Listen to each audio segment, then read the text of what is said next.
Hi, I'm Joe. And I'm Lance, and we're the SAR guys. And today we're here to talk to you about the tools and the equipment that we use to start fires when we're out on a search and rescue mission. As always, we got to remind you that what we have is only suggestions for you. Please follow your local protocols and the things that your team tells you to do. And if you want to, like and subscribe, it'll help us out. So the big purpose that you're going to find today is we have our whole channel surrounded and centered on search and rescue. So some people might say, well, I don't like that because they have a backpacking mentality. Or some might say, well, I don't like that because they have, a survival mentality or a bug out bag mentality.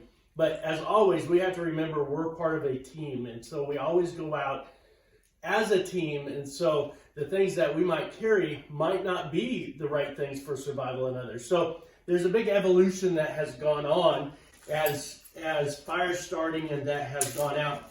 You can go all the way back to what you'd make with your kids with, a cotton ball and some shavings and some wax, which is great, but I don't necessarily want that in my pack. And then you have the cotton balls with the Vaselines, which work awesome. I am impressed. These have been in my bag for 5 years and they still go. And then you have the fake fat wood that you get that you can pull off the fibers and start, which are awesome. But then, for long term or something that you might want to go for a little bit more of a duration are great.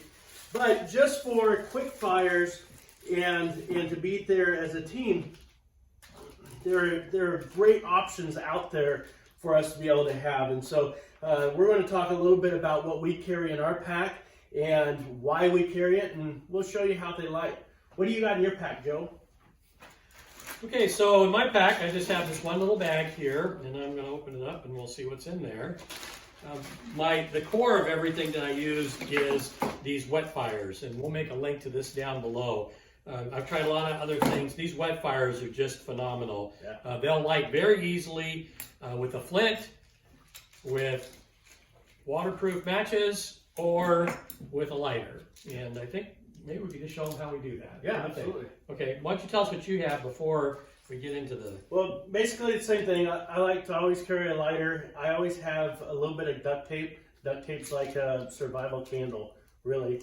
And then I have my waterproof matches, not fireproof, but waterproof matches. And then this is a package. We tested it out. I actually really like it. I'll have a link down there. I can't remember the exact name of it, but then the wet fire is phenomenal. We actually submerged them, and you'll be able to see some video of that. And the testing of them is amazing. And living on the Oregon coast, I want something that's going to hold up to the water. Okay, well, let's go ahead and light one of these up. I'm going to just take this out. We'll cut this one in half, or a little less.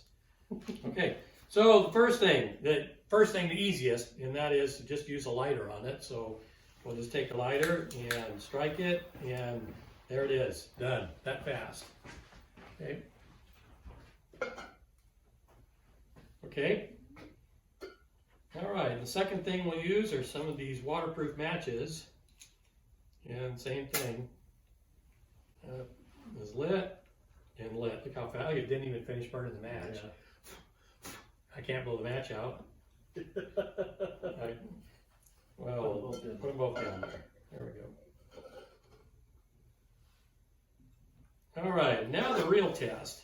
Using a flint. Now we found that not all flints are created equal. Actually, I should say the strikers. We have this striker that came with this flint, and we'll see if I can. So you can see we're not getting much of a spark out of it. That's when I resort to my pocket knife, and there we go. Now I think, Lance, you have a little bit better striker than this. Let's put that out and see how it lights with your striker. So the striker that I got it's just a cheap Charlie thing off of Amazon, but it's basically a hacksaw blade, right? So let's compare those two together. So this one's just a flat piece of, it's actually not even as hard as steel as what yours is. And this has some charade on there, so if you have to, grind some of this rod off to be able to start it, but it actually works. Well, no, it works really good. And so I really like that. To me, flint and steel is going to be kind of a last resort item, and so that's why I like a lighter. It's a lot easier. Yep. All right. Okay. Well, I think that's pretty much what we've got in our kits, and we hope that you found this helpful. We just very minimal, but very effective. Absolutely. And for us, this is what works for us real well without carrying a lot of extra weight and a lot of redundancy. These things just seem to do the job. Yeah, and test out what you have. That's the biggest thing. If you can't start a fire in the environment that you're in, eventually you're going to find yourself really wishing that you could.